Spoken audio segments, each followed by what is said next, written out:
All right, ladies and gentlemen, welcome to another interview segment here on We Create Music TV. I am, of course, y'all know who I am. I am B. Vaughn, and we have a great interview tonight with my guy who I'm gonna get on to, I don't even want to say at the moment all the stuff that we're gonna talk about, but Sam Mandell, welcome him to the show. He is, man, yeah, we're gonna talk about it all. We're gonna talk about Hello. Sam, Thank welcome. you for having me. Yes, sir. Welcome to the show. Ladies and gentlemen, as I was just too excited to, give him the introduction as far as what his title is. And there's more things in there now that I found out. He is a guitarist, music producer, sound designer. So we're going to get into a whole bunch, a lot of stuff tonight. So Sam, once again, welcome. Greatly appreciative of having you here tonight. Likewise, thank you for having me. I'm very excited. Yes, sir. All right, so let's get right into it. How'd you get into this world? What prompted you to really get into this music world? So I actually took guitar lessons at I was in fifth grade. I don't know what age that is, but I was in fifth grade and I took guitar lessons, and it was super boring. I hated it, so I stopped for a few years, probably like 8 years. I stopped, and I was super into like baseball, and then I got out of that, and it was around that time, like just at the same time that I was getting into classic rock, just as like a fan of music, and I was watching on YouTube like a live performance of the song "Sweet Child of Mine" by Guns N' Roses. Hey, I love that song. By Slash, the Slash's solo. Oh my God, that's what did it. So it was a live performance, and he started soloing, and there was a real moment of like, I want to do that. And it wasn't even a like I want to make music for a living moment. It was really just like, I just want to learn how to do that because that's fucking cool. So then my friend had like an acoustic guitar lying around, and I told them that I wanted to learn. They were kind enough to let me one acoustic guitar, and that was the first guitar I had, and then I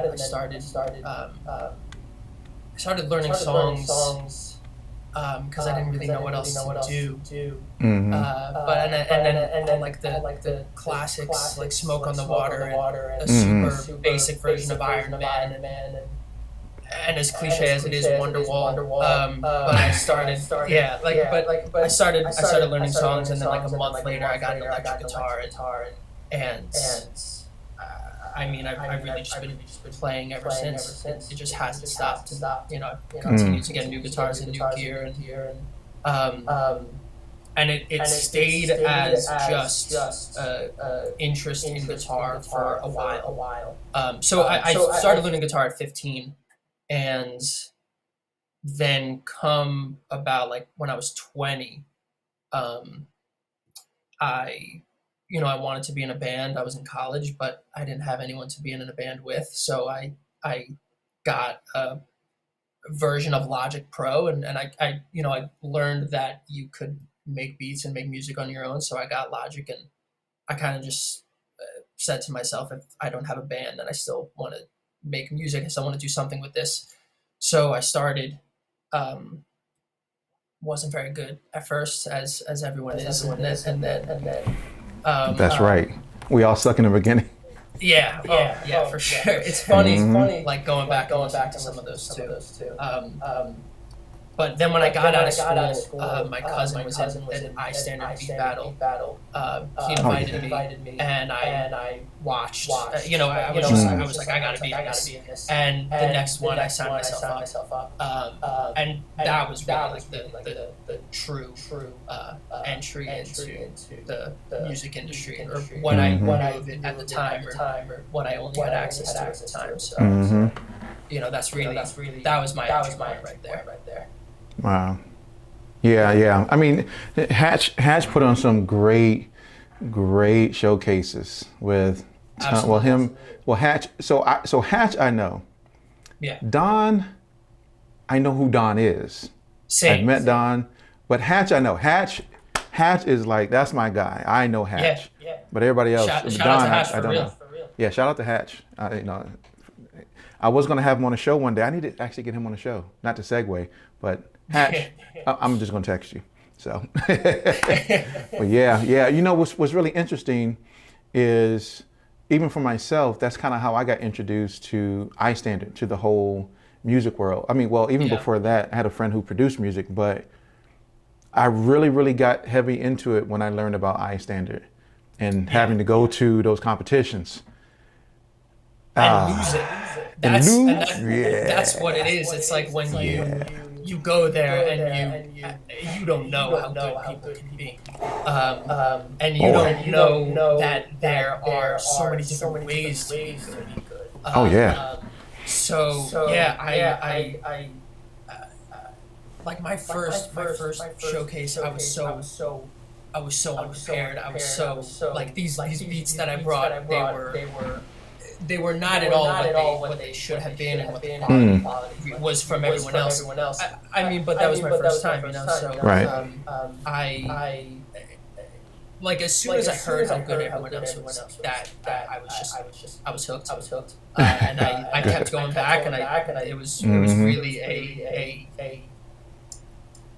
period of time where it was just like an intense desire to get better quickly.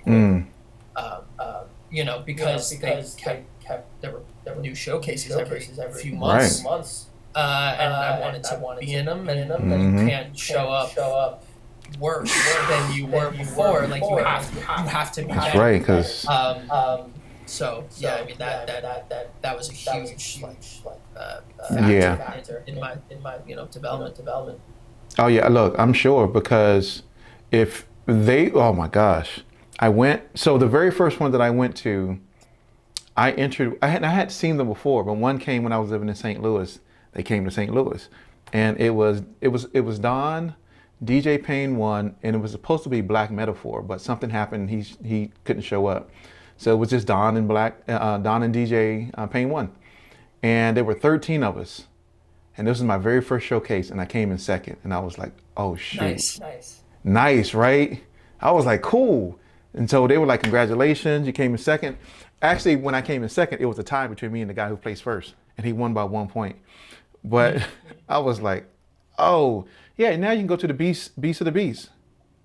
What's that? Oh, so we got 100 producers from all over the country, all over the world flying in to compete. Cool.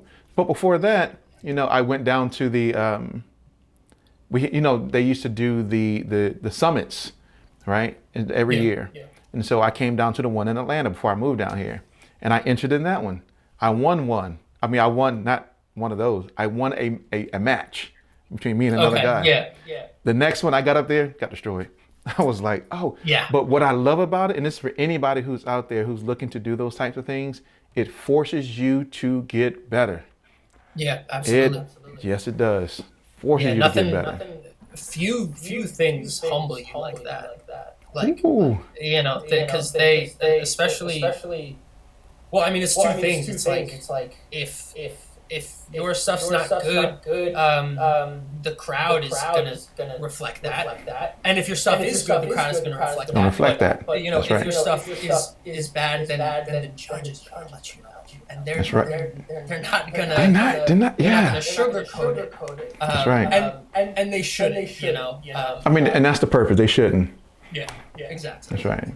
Right, because I know a lot of them. I could go name names that you probably would know, that you're familiar with, like Sick With It. Yeah. You know what I mean? Like the Kraken. Yeah. Oh my gosh, Brown Royal, Miss Madley, Kenny Buttons, Nook Beats. Man, Nook is my dude. Yeah. But oh my gosh, when I started hearing all these other people play their stuff, I'm like, Millionaire Mims. I'm like, Joey French. I'm like, yeah, I'm not there yet. And you know, and I came to the realization that there's a lot of people who make beats better than I do. So yes. I have a choice. I can either get better, or I can go do what I'm really good at, which is, you know, doing stuff like this. And don't get it twisted. I still will make some beats and they'd be killer too. So yeah, don't let that fool you. Yeah. No, I mean, I definitely resonate with that. I mean, I had a similar realization where it was like I can continue to participate in beat battles and get good at that, but that's a very specific skill. So, you know, I can choose to do that, or I can go and get better at the guitar, and I can learn how to make songs. And, you know, ultimately that's what I decided. And, you know, I think it was a good decision, and it saved me a lot of money because beat battles, they cost money. And you know, when you realize that that's not where you need to be, then it's you don't need to spend that money. Right. But yeah, I mean, that's a very specific scene, and if you want to get good at that, then for sure you can, and you'll be very successful in that scene. Right. I mean, it's each their own, you know. But I ultimately decided that that's not where I wanted to be. So right. I stopped. Yeah, look, me too. I get it. The way my bank account's set up, I just couldn't. I couldn't do it no more.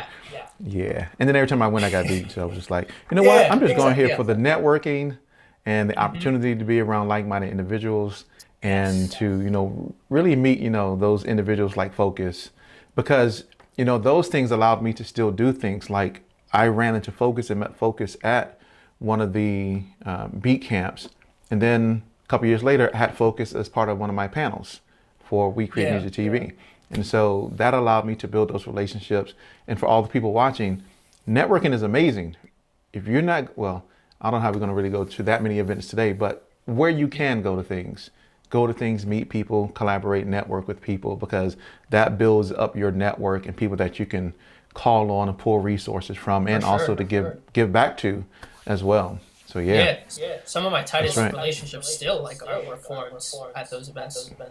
Yeah. Okay, so you know what? Let's talk about some of those, right? Before I get into anything else. So as I was preparing for this interview, I get a message on my phone.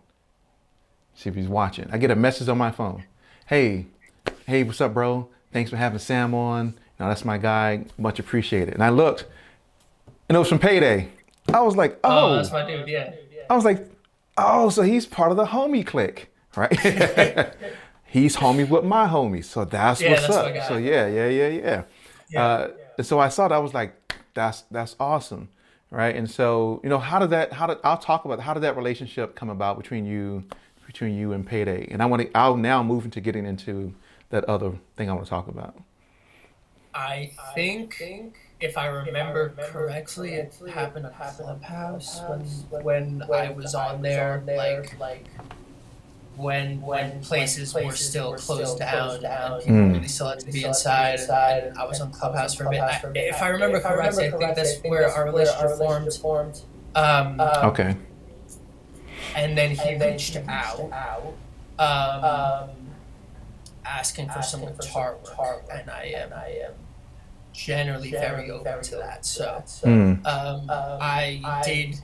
I'm gonna have to remember that. Yeah, please. Yes. I did whatever it was he was asking for, and then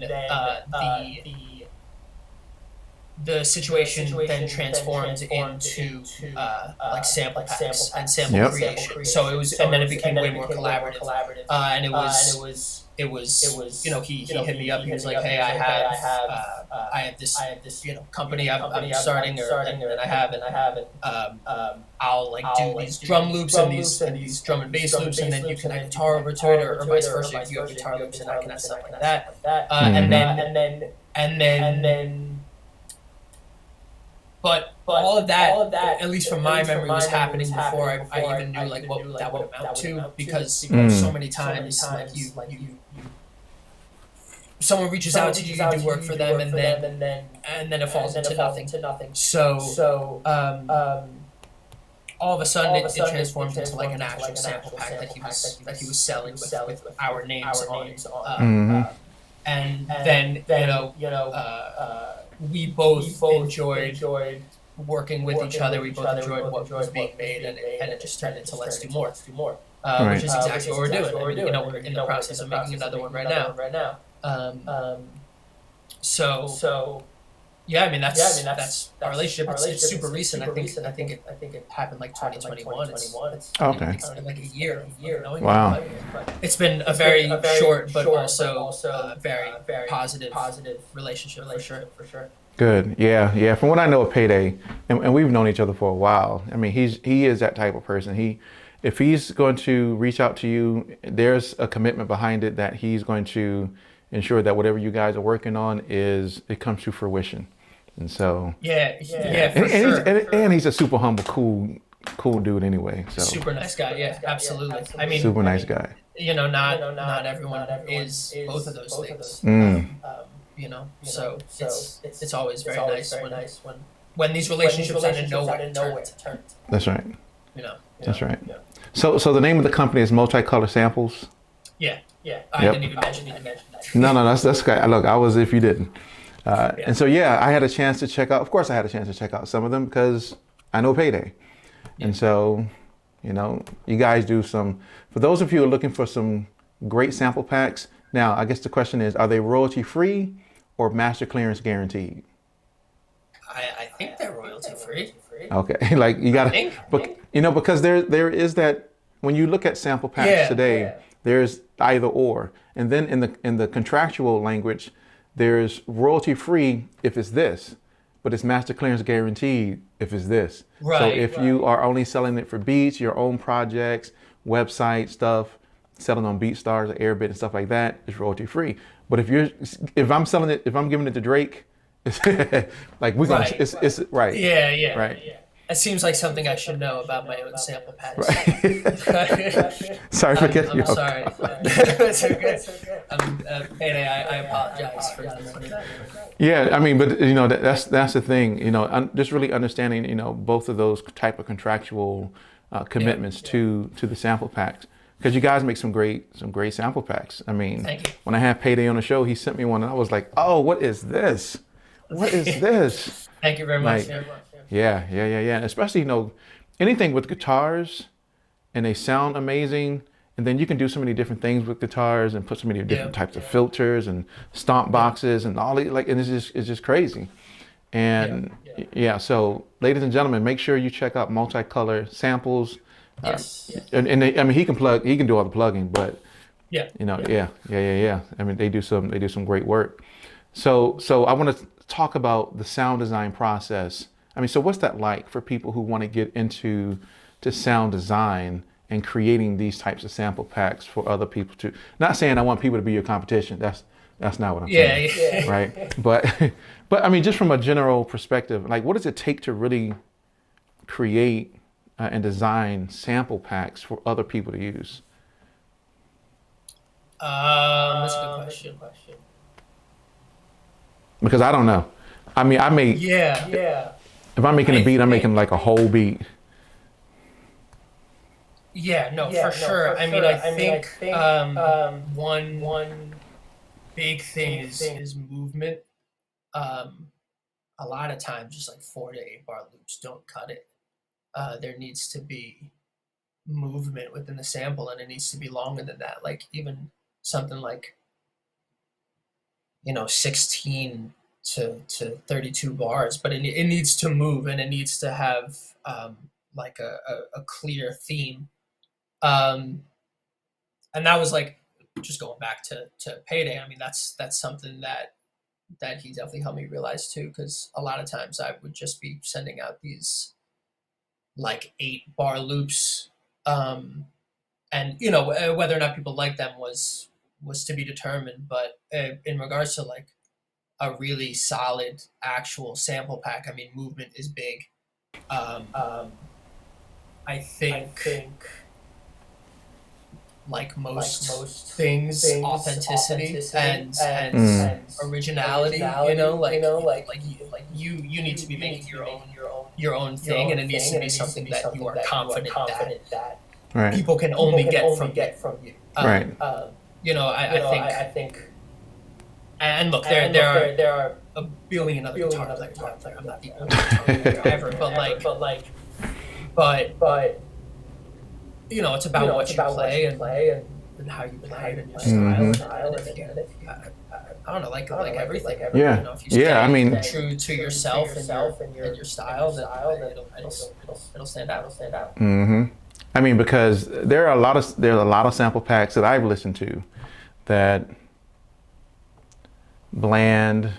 There's not a lot of creativity, simple patterns, right? They all contain hi-hats and 808s, right? So, you know, and so then I hear some sample packs that I'm just blown away by, like, oh my gosh, like listen to this, listen to the sonics in here, the how the sounds come together.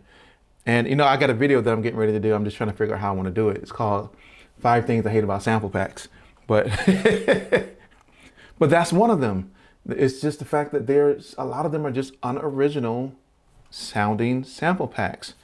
Yeah. And what I love about what you guys do is that you're right. I mean, those are sounds that you can only get, I mean, of course, right? But those are sounds you can only get from you guys. There's a lot of creativity. There's a lot of things that go into the design of it and the creation of it that makes them sound like the ones you really truly want to put into your music. I mean, anybody can make, you know, bloop, bloop, bloop, bloop, bloop. Yeah. You know, anybody can make one of those. But you know, when you're really thinking about it, you're thinking about the instrumentation and you're thinking about the composition of it, I think that really makes up a great, and not only just that, but like one of the things I hate about sample packs is they don't list any information. Like, I don't know what key this is in. I don't know what the BPM is. How am I supposed to know? I'm supposed to use Serato all the time to figure out what the BPM and the key is. Like, why do I have to do that? Just tell me. Tell me what that is. I am actually guilty of that myself sometimes. So the individual packs I send out to people, not like under the premise of being a sample pack. Mm-hmm. But yeah, sometimes I don't always include the key. I'm sometimes. BPM for sure. BPM's a minimum. It's a minimum. At least give me the BPM. I can probably just go figure out, okay, that's the key that is in. But having the key is nice too, because then I can go, oh, it's the A minor. Cool. Yeah, because the thing is, like, a lot of what I do is by ear. It's not it's a lot of what I do is by ear. So I'm playing it all out by ear. There will be some loops that I just straight up I don't know the key. No, because I was really just messing around with it in a way, and it sounded good. It felt good. And like all of a sudden I used a chord or a chord voicing that like I've never used before, or that I don't use often, and all of a sudden like that kind of throws everything off, and I just don't really, you know, to be very honest. But yeah, sometimes I do that. No, I'm talking about people who, in none of them there's a BPM, or I get if it's like if it's 1 or 2, you know, but most sample packs don't even. And then it's anyway. I'm gonna do that video so that people can see why the 5 things I hate about sample packs. So but man, so let me ask. So let's go back to the beginning. Where are you located? Oh yeah. I was born and raised in New York, so okay. I was born in the city, but then moved out. I didn't. My family moved out to the suburbs. Specifically a town called Harrison in Westchester, New York. And that's where I'm currently at this moment. I was living in Brooklyn and Queens for a bit, so I was out there. And now I'm back home. I'll be back out in the city in like a month. Okay. So the reason why I asked is because I usually like to find out how where people live, or maybe where they grew up, kind of influence their musical taste and the culture that they find themselves in. So, I mean, I'll even ask you that. So the culture that you were raised in, the upbringing that you had, how does that really influence the music that you make today, if any? So it's interesting. I think, okay, I guess I'll start here. One thing that I actually think about this a lot, but my grandparents were super into classical music. And I don't make classical music, but I do think it's kind of like dripped into my music in a way. Like a lot of times I make stuff and my favorite stuff will be like purely instrumental, and just kind of pleasing to the ear and pleasing to me. And I think it's because of that. Like I like a lot of just instrumental stuff, and I think it kind of starts from there. And again, like I don't make classical music. I don't claim to, but I do think it kind of starts there.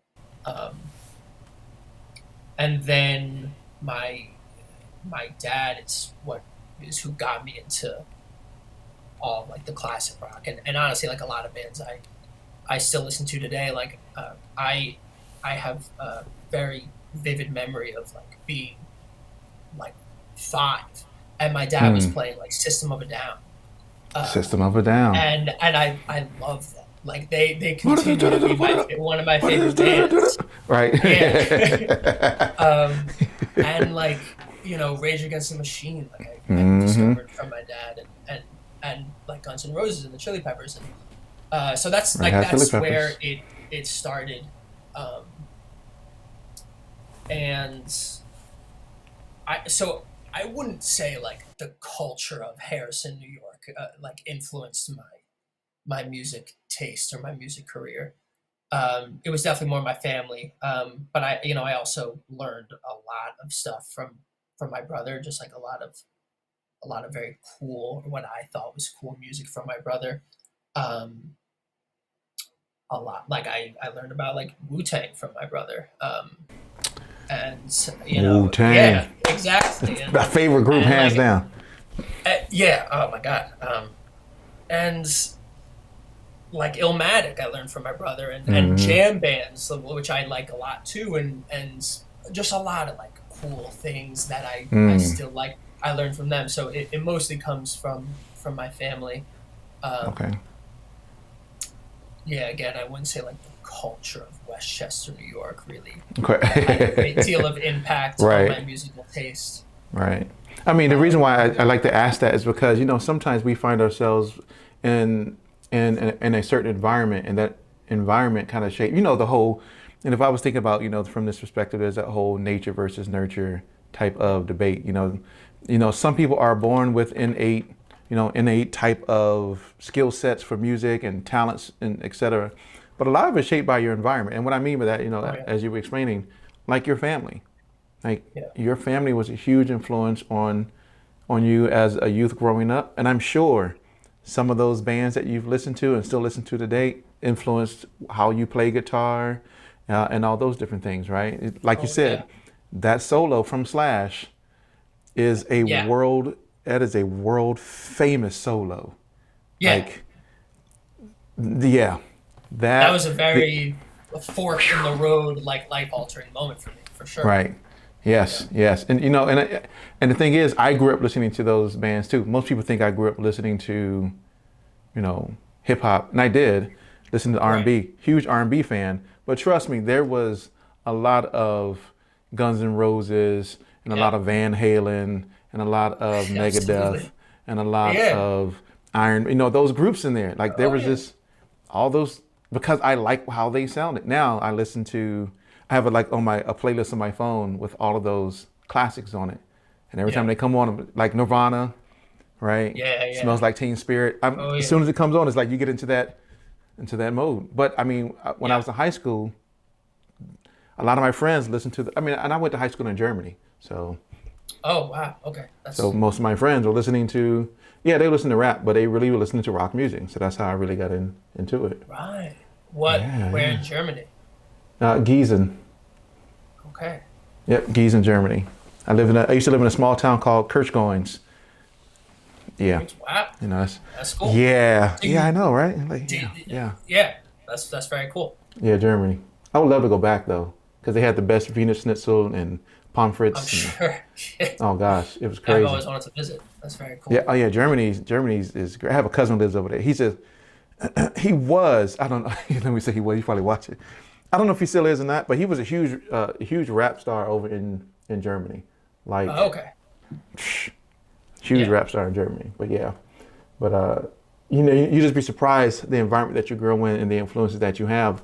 Because the way I got into music, and I know it's not about me, right? Yeah. But I know for me, the way that I got into music is I had a musical family. I had people in my family that were singers. Some of them I've never met, like Whitney Houston and Dennis Edwards. I never had a chance to meet them, but I know we're all related some way by some family member. Okay. But growing up, my mom would play music. My dad was in a singing group, you know, one of the doo-wop on the corner singing groups. Okay. Yeah. Right. And so kind of the same thing. But Yeah. what was my turning point for me was I had a cousin, had a cousin, DJ Juicy J, right? Had a cousin, and what he would do is back in the day we had this thing called pre-taping. Pre-taping no longer exists, of course, because we got modern technology. But you probably have heard people do this. You may have done it yourself, where you have a big boombox. The boombox has two cassettes. And what we would do is one had a blank tape, one had the tape that you wanted to record. And he would record onto the one tape, rewind it back a little bit, and play the same part again so that you can hear the tape going, yeah, but you know what I'm doing? And he would record that on a tape. And I was watching like, oh, what is this you're doing? Yeah. How did you learn this? This is so crazy. And from that moment on, I've always wanted to figure out how to make music, because essentially he was kind of making, or at least remixing, that type of, and that's what he still DJs and turntables and all that stuff today. But you know, I think we each have a pivotal moment in our life that kind of makes that connectedness to music solidified. Yeah. Right. Yeah, and I think everyone does. Yeah. Yeah, I think everyone does. It is interesting though, like how that like stays with you, because you know, like I still play guitar, and I, you know, the feeling of hearing that solo and just like the feeling of like, I want to do that is still like very much present. I mean, you know, like like the image of just like being on stage and playing a kick-ass guitar solo is just still as vibrant as it ever was. So I mean, you know, it's interesting how like those first crucial moments, they stay with you. That's right. You're gonna wear a top hat, like a big top hat? I don't think I could pull that off. I don't think I could. Slash could pull that thing on. I think it was like. Yeah. But he was, oh gosh, he was so cool, or is. But man, absolutely. oh gosh, yes. Now you got me thinking about it. Like, in every Guns N' Roses song I've heard, he's may not have had like a solo, but he has some moments in some songs like, whew. Yeah. Soon as you hear it, you're like, oh, look at that, I got chills. And when a song comes, you're like, oh yes, you know. And that's the thing about music, is that it connects everybody. I had the guest that I had on here last time, Nottz. We talked about that, the connectedness that everybody has to music, and that in some way, somehow, everybody has a moment with a song in some capacity. There's something in that song that you heard, a message that was communicated. It could be the instrumentation of the music, but something in that song resonated with you and connected with you and got you through whatever you're dealing with, or brought hope to your life or joy to whatever it may be. But there's some type of connectedness to it. Yes. Absolutely. So, absolutely. Okay, so let me ask this. So, of course, we in this music industry, we all have challenges that we face, and we have to deal with those challenges as they come up. So, for you personally, what have been some of your biggest challenges, and what did you learn from them? I think I could give a few. I think one challenge goes back to what we were first talking about like this realization that like being at beat battles wasn't where I needed to be. I think, you know, I spent a lot of time and energy trying to make battle beats, and battle beats are loud, and they're like aggressive, and they're exciting, and they're hard, and a lot of what I make isn't that. You know, it's a lot it's a lot softer and calmer and chiller, and it's just not that. And it took me a while to like accept that mentally and find that was okay, and that was actually like a good thing, and that, you know, and what I do, that's what makes me me. So just like mentally, that was a big challenge, and I guess honestly, like I still struggle with that. You know, when I really decided to like pursue being a part of songs and getting better at guitar, like there were a lot and continue to be a lot of like very specific requests for guitar loops and things, and a lot of which just like aren't what I do. But what do you mean? And I like, it's just styles I'm not good at. I don't play like, you know, and I can't like replicate them like, honestly and successfully. And like I try, like, you know, but it just never feels right. And every time I do try, they never get placed. So I think like one of the biggest challenges has been to just really like be accepting of that and view that in a positive way more than a negative way. And you know, this idea of like, I do what I do and I'm good at that. Right. And if, you know, this idea of like, if it doesn't happen, it wasn't meant for me, and that's okay too. So yeah, I think that has been the most consistent one. I think the other big one was learning how to like scale back on my guitar in my beats, and like because a lot of times people will be like, this is good, but I can't sing over this, like I can't rap over this because my guitar was just in the way. And it took like a lot of practice and like discipline to pull that back. Right. So I mean, but that's also just like learning how to make good songs and beats, you know. So, but you know, specifically for my case, that was a big challenge.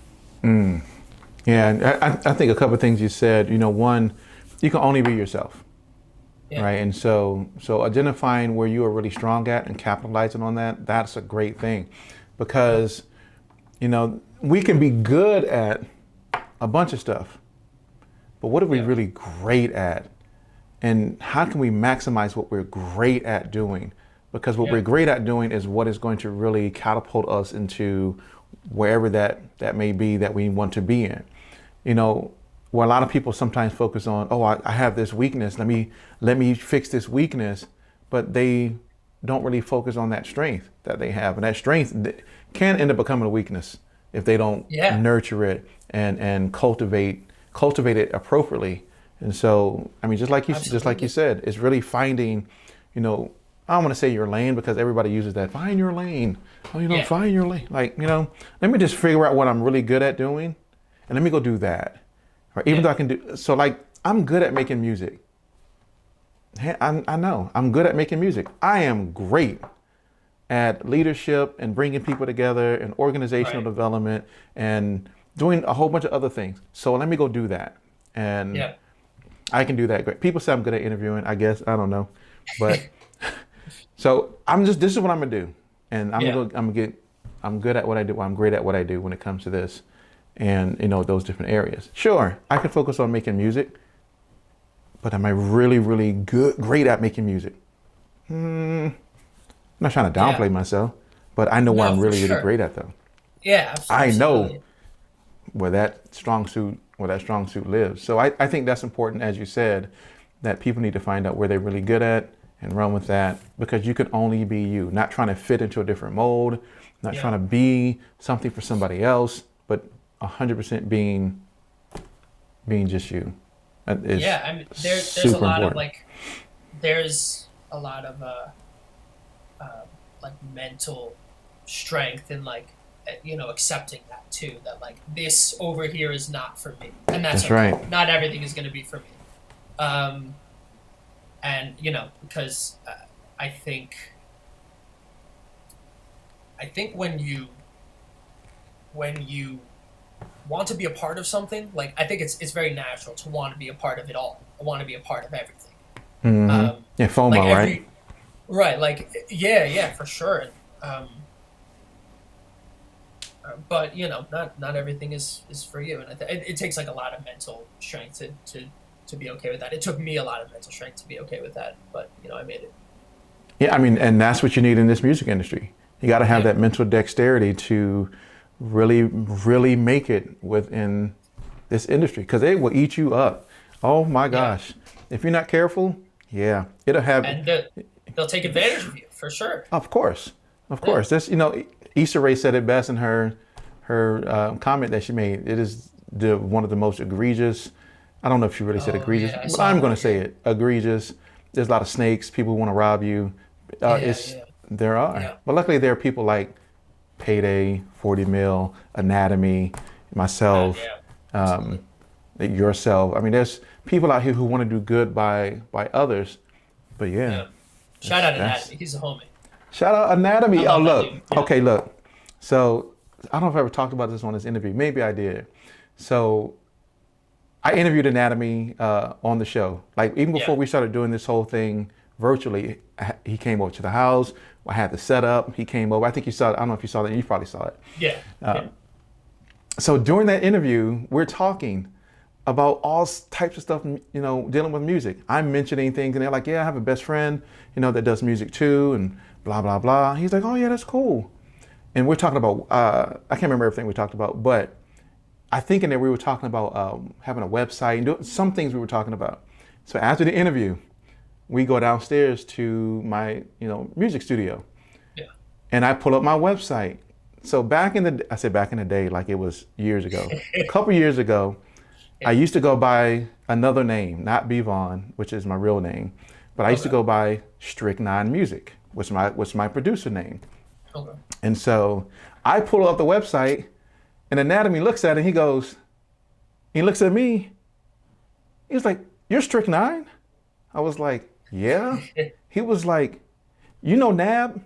I was like, of course I do. That's my best friend. He was like, wait a minute. So this whole time I'm interviewing him, he and I have a connection that we didn't know about until after the interview was over. Like he knows the same people he know in St. Louis and in Kansas City, same people that I knew. And we had that connection already. And it's like, so sort of like this, you know, Payday knows me. I'm sure you know other people that I know. And it's just like, and that's what I tell people. Yes, that's what I tell people. The music industry is huge, but it's so small. It's so small. And I always tell people, be careful how you treat people in this music industry, because he knows people that I know, and I know people that he knows, but I know people that he doesn't know, or that he may think I don't know. So I'm not saying Sam, you would say anything crazy about. I'm just saying you never know who knows who, right? So always be respectful, because you never know who you. Wow, I've had to not learn that from myself, but I've just seen that, you know. Yeah, I mean, you're there's always like 1 degree of separation between you and whoever. Like it's pretty crazy, and you know, even if you don't, it's crazy. You don't always know that there's 1 degree of separation between whoever, but somehow you end up finding out, and you're like, wow, I'm a lot closer to that person. Mm-hmm. Like, wow, I'm really that close? I didn't realize that. It's weird. Like, it's pretty so crazy. Weird. It's so weird. Now, the only thing I would say this. The only thing that I do wish is that I could take advantage of those. That's And I don't mean take advantage of, you know, in a selfish way or in a negative way. I mean, but utilize that resource to make things better for I'll say myself, for that person, for other people who come on the show. Like, there are other things that I want to do with the people that I know. I'm like, oh, you know that? I didn't know that. Oh, man. Oh, man. You'd be surprised. You're only 1 degree of separation from like the... I know. Yeah. It's wow. It's so crazy. It's a small world for sure. It is a small, it's a small world. So Sam, so for you, And I'm sure. So let me ask. I'm gonna ask a two-part question. So for you, what has been the greatest piece of advice you've ever received? Yeah. So the okay. So I have two answers. The first one was a piece of advice by Sean J. Period at a beat battle I went to, where he was the one that really told me. He was like you don't have to be here. Like you have to decide what you want, and if you want to be in the beat battle scene, if you want to be good at that, then here are things you can practice. But he recognized before I did, and he was like, but you could be part of songs, like, and really good songs. So if that's what you want, then don't waste your time here. So shout out Sean J. Period. Also a super nice guy, but he gave me that piece of advice. And then my second answer, which is also, I think, it's like it was the best advice for me, but I think on paper it's like really bad advice. But when I first started playing guitar, a friend of mine who also was better at me than at guitar, and he was just playing and making music for longer.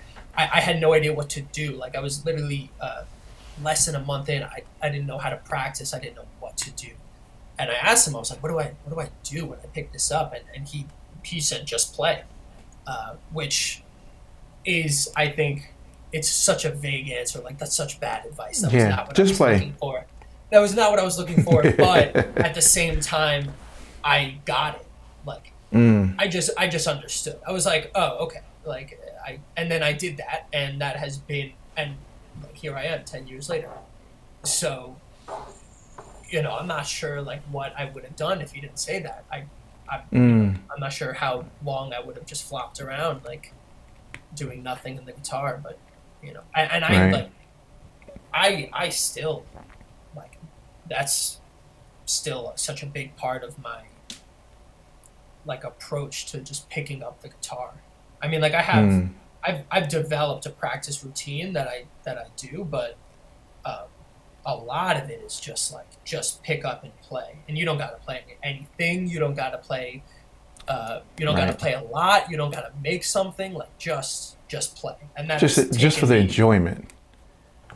Yeah, and just to like play. I don't know, like, the amount of things that have come from me just picking up and playing, the amount of ideas that have come from me just picking up and playing, and I mean, that has literally taken me as far as I am. So yeah, I think for me that was that was a good piece of advice. Good. Yeah. So what would you tell anybody trying to get into this music industry? What advice would you have for them? Well, definitely what we just talked about, like, be good to people, because you never know who someone knows. That's definitely important. I think honesty and being genuine is very important. I think people can tell, like, when your music is your own. And I think people can tell when it's not. So that's a really big thing, and that takes time. So I guess the next thing would be patience, just to find that, and also patience, because some moments are harder than others, but if you remain patient, you'll get out of it, and you'll get into a good space. And then I think right now in my life, the biggest one is balance. I think, like, I'm big on taking care of yourself mentally and emotionally. And I think that's such a big one. You don't gotta work yourself to a nub. I mean, you gotta work hard, but you don't gotta work yourself to a nub. Like, you know what I mean? Like, get a good night's sleep, if you can, like, go hang out with your family, like, just balance.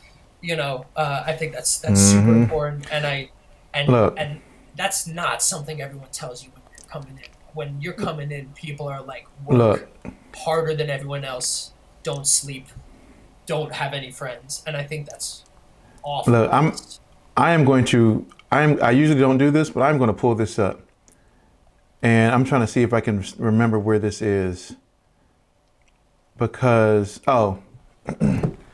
so same thing you're just saying. I saw this post the other day that I probably 100%, maybe 99.9% disagreed with.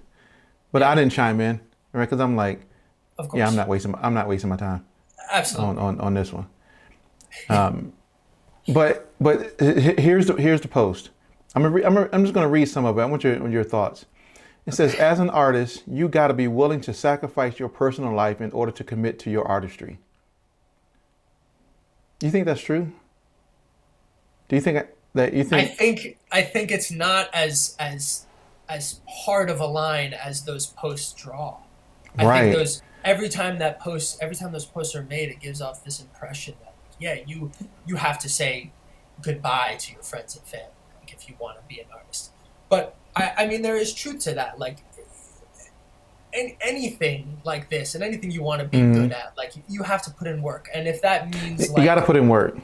Yeah, and if that means like, especially when you get serious, if that means like not spending money on like going out or like video games, for me, like then so be it. Trust me. And if it means like taking time where you would usually be just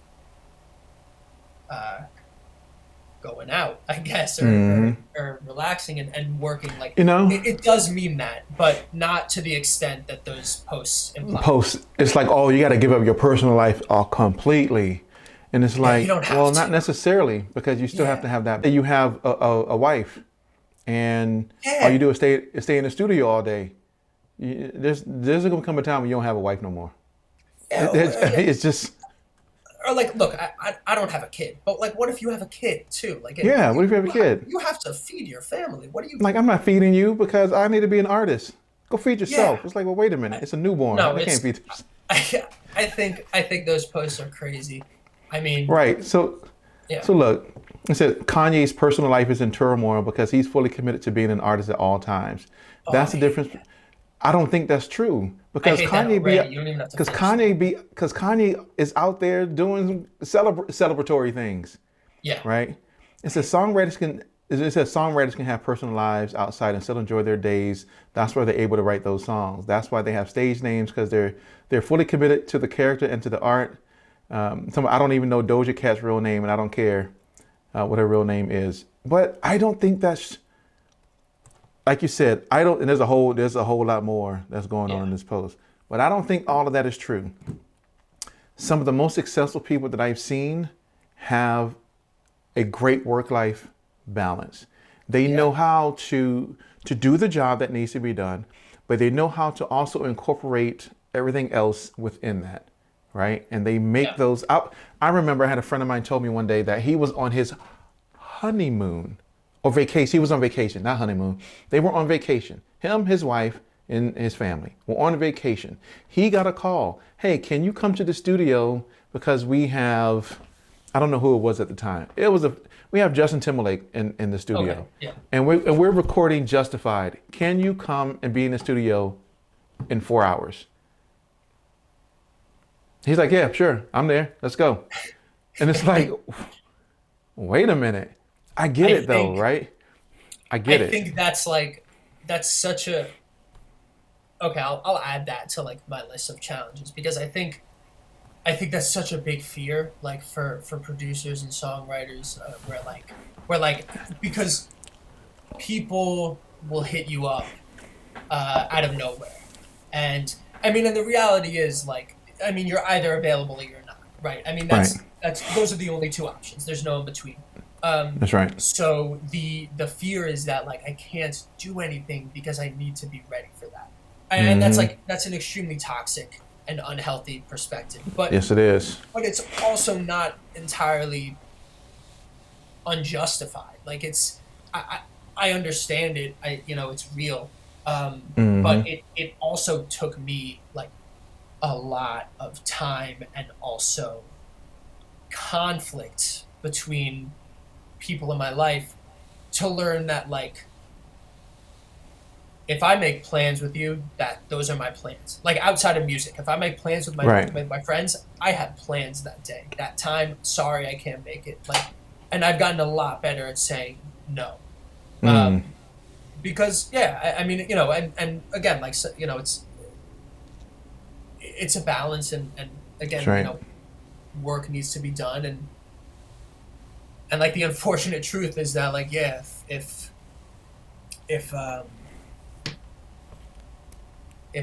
Nas comes calling, like, I hope that I am. I will make, you know what I mean? Like, I'll be available.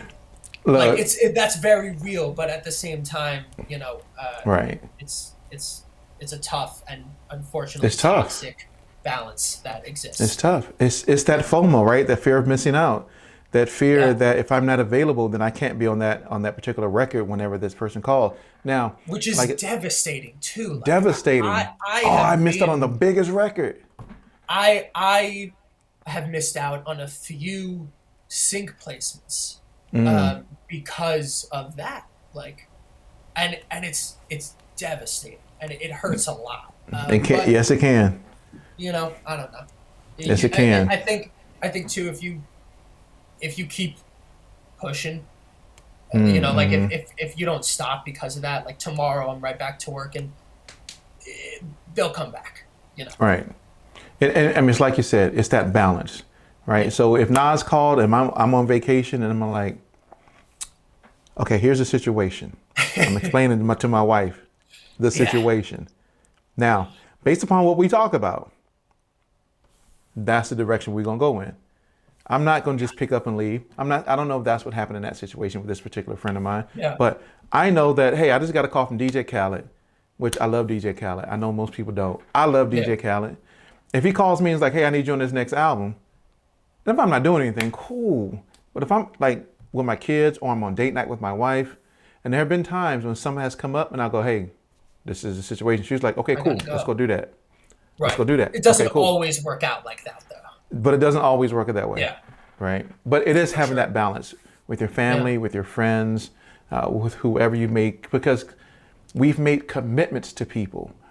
And one of the things that, whether in the music industry or outside of whatever industry you find yourself in, you want to make sure that your word is your word.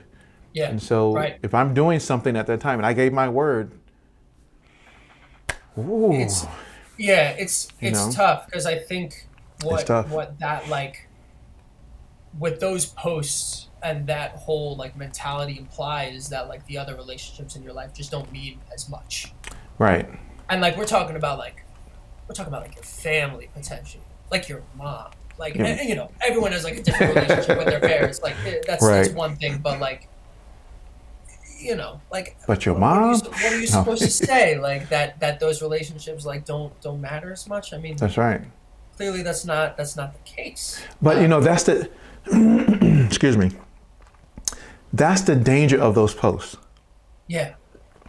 Yeah. Because I am as an aspiring artist, producer who wants to make it into the industry. This person has influence, right? He has a blue check. Right. Yeah. So he has he has influence. You know, thousands of followers, has influence, and he's communicating this information. And I, as an aspiring artist, want to make it in this industry. So guess what I'm going to do? Because this guy obviously has made it, and he made this post that said, "Oh, I got to sacrifice my personal life."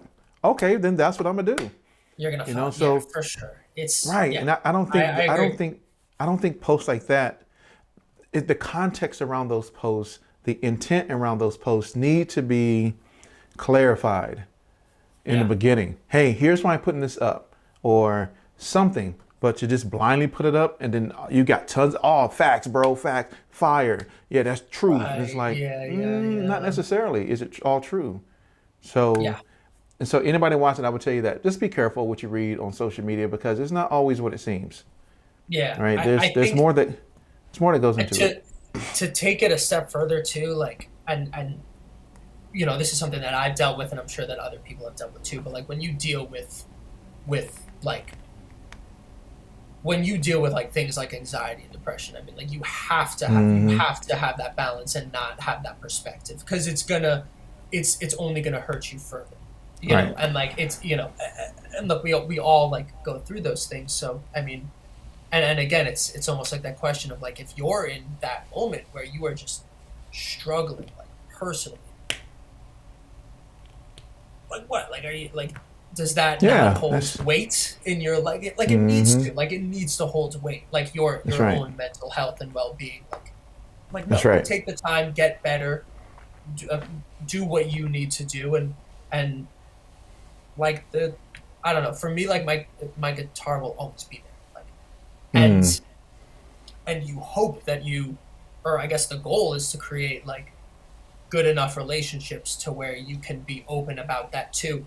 That's right. Hey man, I can't make it tonight, or like, hey man, I haven't been working lately, I've been struggling, and like you hope that they say like, no worries, I'll be. That's right. So, you know. Well, I mean, that goes back to, so there's this, so let me go back for a second. So there's a course that I used to teach, right? I still teach, I can't say I used to. 7 Habits of Highly Effective People. And in that course, we talk about something called the emotional bank account. And the emotional bank account is, I feel like I'm getting much of my trainer mode.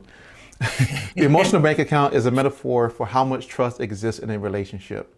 So the amount of trust that you put into it, the amount of things that you do to build up trust, the more trust you have. Like, so I tell people it's like a real bank account. You put money into your real bank account and you don't touch it, guess what? It's going to grow exponentially. But if you start taking money out, what happens? You deplete your funds, even to the point where you can go into the negative.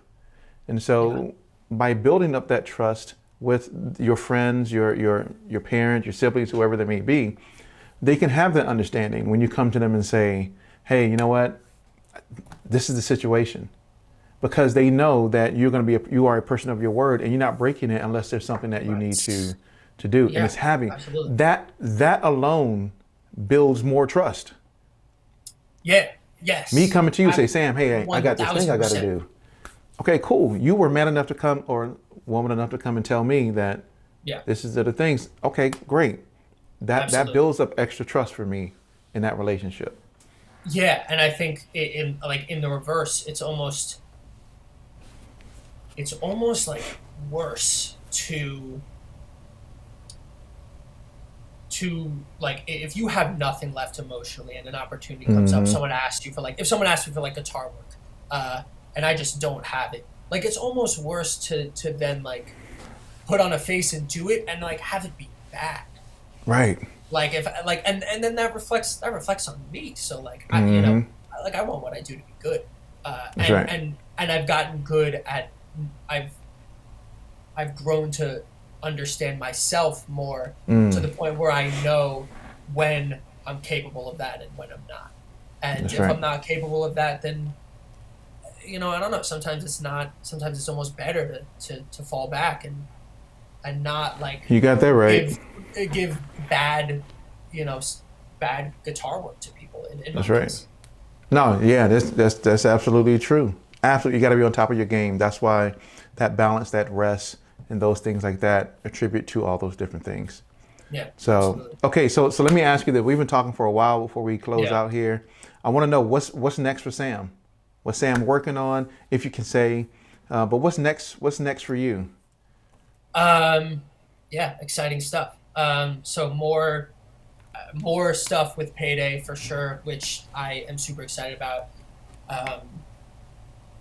So meeting more sample packs, if anyone missed that. Yes. I am performing with a very exciting artist and band on February 19th by the name of, the artist's name is Lava Girl. She's super dope and the band is super dope. So that's coming up. And just like work with artists and different producers that are being worked on at the moment. But I don't want to speak on anything because I like to wait till things happen just to then speak on it. But it's all very exciting and very good. And yeah, I'm just very excited for it. I'm sure. Yeah, so Lava Girl. As he said, Lava Girl? Yeah. Okay. As soon as, because when you said that, I immediately thought like a superhero.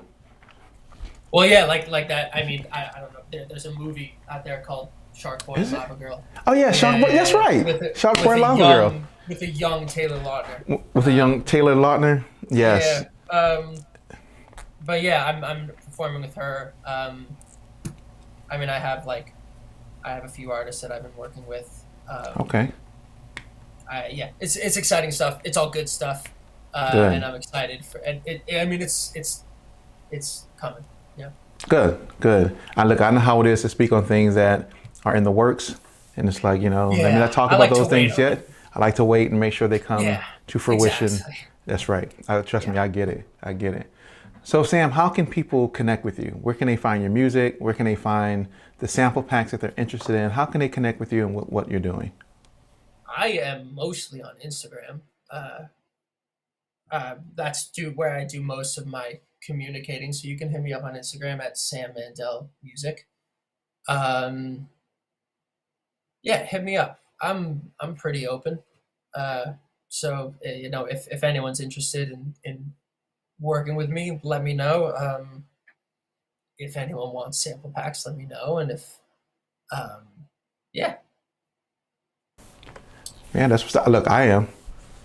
I got you. Cause, because I got some. Absolutely. Oh yeah, trust me, it's coming. hey Sam, what's your price? I need some guitar. Oh yeah, because I got a song right now that I need some. Oh yeah. Yeah. Oh, absolutely. Yes. So I'm gonna be working with Sam. I don't know about y'all, but I know that I am because I got some guitar things I need on some. I'll be here. What I tell, I'm always playing, as we talked about. I literally play every day. So yeah, hit me up. Good. Yeah. Well, ladies and gentlemen, Sam Mandell. I'm glad to have him on. Sam, it was great to have you here. Thank you so much. Around. Yes. Yeah, of course. Stick around for just a moment while I close us out. Cool. All right, ladies and gentlemen, wow. Thank you for tuning in to this amazing episode with Sam Mandell. Make sure you do check out all the great things he has happening. Make sure you check out his sample packs under Multicolor Samples and the great work that they're doing and putting out, because they're going to have, the BPM and the keys, the key that the sample packs are in on their sample packs, right? So those are the sample packs. Those are the ones you want. But yeah, no, make sure you check out what he's doing. Make sure you support, make sure you follow on social media and that you connect with him. And if any artist or producer out there needs some guitar work, make sure you check out Sam and all the great things that he's doing. But once again, thank you very much for tuning in to another interview segment here on We Create Music TV. You can catch our segments every Monday and every Thursday at 7 p.m. right here on We Create Music. You can also go to our website, wecreatemusic.tv, and catch all the episodes up there as well, and some additional things as far as how to schedule your interview if you want to be on the show, and some of the other things that we do as well. And once again, you can check out all of our other videos that we drop every Thursday at 2 p.m. We have a video coming out this Thursday, so make sure that you tune in. And I think that's it. Yeah. Peace.